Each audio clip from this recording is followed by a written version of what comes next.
Jack, the formula came from a ship that landed at my airport in 1953 on August the 24th, which had 4 people aboard it that came from another planet. I'm breathless. Well, you're not only breathless, I was breathless.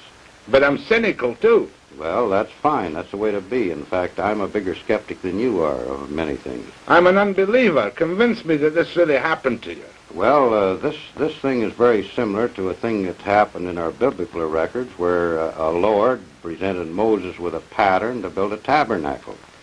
They came out of the sky, they handed him stone tablets, and this phenomena that's taking place today is as old as our history, as our civilization. This isn't anything new that's occurring. It's something that's being continued in another time of crisis when conditions affecting the people of this planet are reaching a point where somebody has to take care of the situation. Now, I don't intend in any way to be disrespectful or blasphemous, but do you feel, and I know you're not an evangelistic type, do you feel that you're some kind of Moses receiving a new word? Well, I don't say that, Jack. I say that what is occurring now has occurred before. There's many records of these ships landing throughout history, clear back into Sanskrit. And there are records in the 1898 Chicago newspapers that covered the front page for 3 days of a big ship setting over Chicago. When you realize we're dealing with a type of man that is almost as far above us in intelligence as we are above the lower animals, there isn't anything phenomenal in this at all. Now, you say casually, because this is your life's work now, ships. Now, you mean flying saucer, don't you? Well, a flying saucer was a name the press put on this thing, and actually what they termed a flying saucer was nothing but a scout ship from the big carriers. But I want to go back to that night in 1953. Tell me, where did this happen for people who haven't heard you talk or seen you yet? It happened on my airport, which I've operated for the last 16 years, at Giant Rock Airport, 17 miles north of Yucca Valley in California, or 40 miles north of Palm Springs. Now, this is a private airport for small aircraft, is it? This is an airport used both by the military and private aircraft. You own this airport, do you? I lease this airport from the United States government. I've operated it for 16 years since I retired from the flight test business in the aviation. Right now. How old are you now, by the way, George? I'm 54, Jack. Got 3 grown daughters married and 11 grandchildren. You don't mind if I ask you the stock question? I know that you've been asked every obnoxious question that can ever have been asked.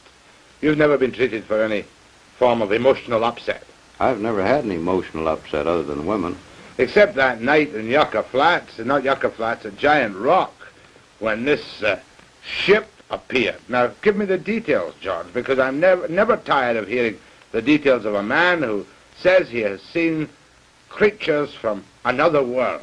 Well, actually, Jack, this was as simple as crossing a street and getting hit by a car. After it's over, you're the victim of the circumstance. And I didn't see the ship land. One of my son-in-laws, that wasn't my son-in-law at that time, saw it come down. Another man on the airport heard it, and he wasn't where he could see it. And the man got off of the ship and approached me before I even knew there was a ship down. Where were you then? What time of day or night was it? It was 2 o'clock in the morning and approximately a full moon, which is like daylight on the desert. Were you walking about outside or what? No, I was sound asleep when he awakened me. This man awakened you? Well, something awakened me. So you got up out of your bed? I got out of my bed and went aboard the ship at his request. This man, in what language did he converse with you? He talked to me in the best English equivalent to Ronald Coleman. And he met you there and he said, what did he say, come with me to my ship, or what? No, he said, I asked him what he wanted, because we have a lot of people come in stuck in the sand and broken axles and whatnot. And I asked him what he wanted, and he said, my name is Solganda, and I would be pleased to show you our craft. Solganda? Solganda. Was the craft visible to you at this time? It was. When he stated this, I saw beyond him the ship, which I hadn't seen before. What did you see? A bell-shaped type of anti-gravity ship that they operate as a scout ship out of the big carriers. How big? This was 36 feet in diameter and 19 feet high. And where was it? On the ground? No, it was hovering 10 feet off the ground. And how did you go into this ship? I walked with him to a spot underneath it, and an anti-gravity beam took me up through a hole in the bottom of it. You're telling me at 2 o'clock in the morning in Giant Rock Airport, you walked underneath this hovering ship, and whammo, you went up No, inside. you didn't go whammo. You went just about as slow as a local elevator run. And when you got off the anti-gravity elevator, what did it look like? I was inside of a ship about 18 feet in diameter and roughly 10 feet high to the domed ceiling, and there were 3 men on the ship, besides the one that had got off and invited me aboard. You keep calling them man. What do you mean man? Well, Little green man? They were about 5'6". They came about to my eyebrows, and they could have walked in our clothes down any of our streets, and we wouldn't have paid any attention to them. And did you bring any proof off that ship? Were you alone in the ship? I was alone with the 3 men until the other fellow came up behind me, and then the 4 of them were aboard. Were there any other earthly eyewitnesses to this? Nothing, only outside of the ship.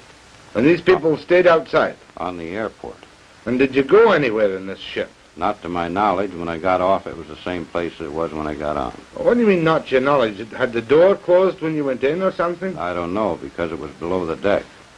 And did these people tell you where they came from?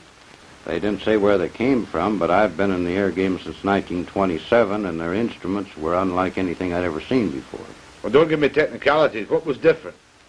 The difference was that we used dial instruments, and they used vertical instruments, like fluorescent tubes with marks on them.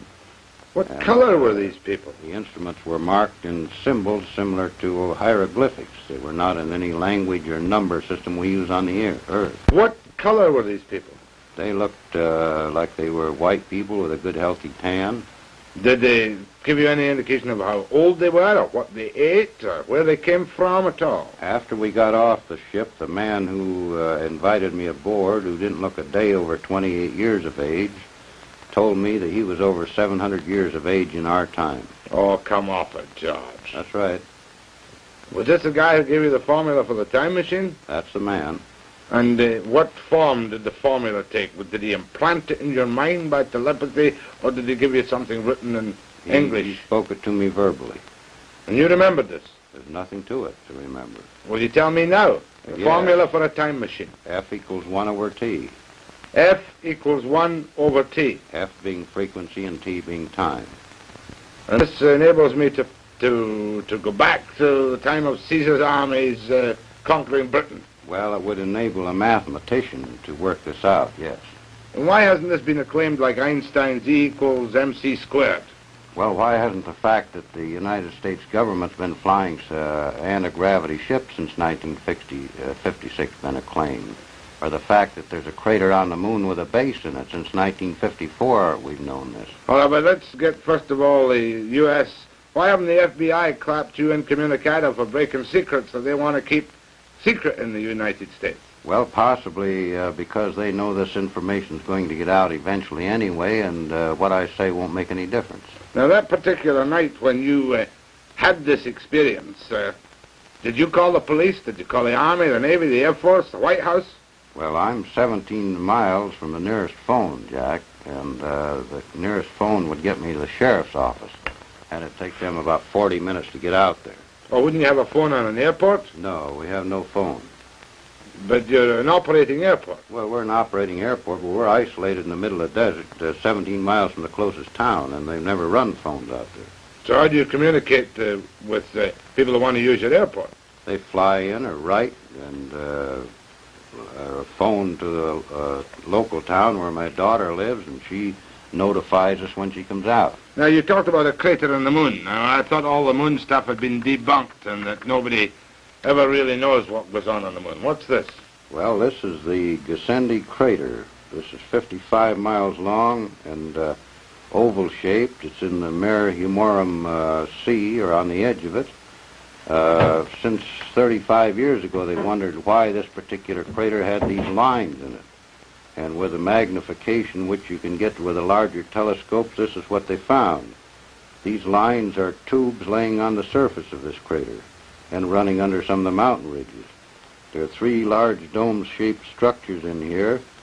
These tubes run clear outside of the crater, and we know they are tubes laying on the surface because the sun is shining from this angle, and this mountain peak causes this shadow. What does it all mean? Does it mean that this is a rocket launching or a flying saucer base on the moon? This has been a base on the moon for perhaps many thousands of years, used by these people in the spaceships to resupply their ships or whatever is required. Not even Life magazine has accepted this as genuine, though, has it? Well, the Palomar Observatory people that took the picture won't even comment on it, so... There must be a great conspiracy of silence to keep George Van Tassel's secret of the universe away from the people. No, it isn't to keep anything I know away from the people. It's to keep many things away from the people. Let's talk about this picture. This is the time machine. This is a picture of the machine we're building down there. This structure is actually up. We're working now on the parts on the equipment that operate it. This rim around here has armatures 57 feet in diameter, which will be better than 4 times bigger than the biggest armatures ever made before. But is that the place where you did the experiments? By the way, how old were these television programs you pulled back out of time and space? Well, the oldest one was 6 years back because television was 6 years old when this was done. And what program was it? Do you remember? I don't remember what program, but I know that on checking up on some of the stations that Art found that the station no longer existed. It was out of business. Let's get down to some more basics now. Are you making a lucrative living out of traveling around the world, evangelizing for flying, around the continent, evangelizing for flying saucers? No, Jack, I'm on a vacation to rest my wife because she's been 2 years in a 40-seat restaurant without a rest, more than anything else, and I enjoy these particular things as a sideline. I make my living on the airport, and this research is something that I've got more money into than anybody else and more contribution to it. 5 years of intensive research without any pay. We donated 10 acres of land with a well worth $23,000, and we formed this corporation for the purpose of building up and investigating this basic material. All right, now how long is it going to take you to get your time machine in operation? Well, I mean, it all sounds so crazy. You must admit, I believe there are some odd things, George, but I find it hard to credit because I wasn't there myself, your own experiences.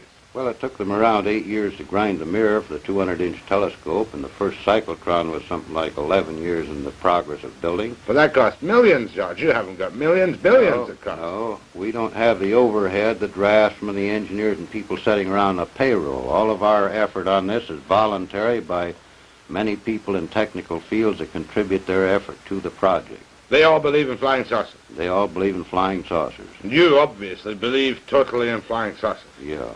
Because of that one, does your wife believe in flying saucers? Well, I don't know very many people that don't. It's as obvious as believing in heaven or afterlife or anything else. You have certain things you believe in life. You believe there's air we breathe, yet you don't see it. We fly airplanes on it.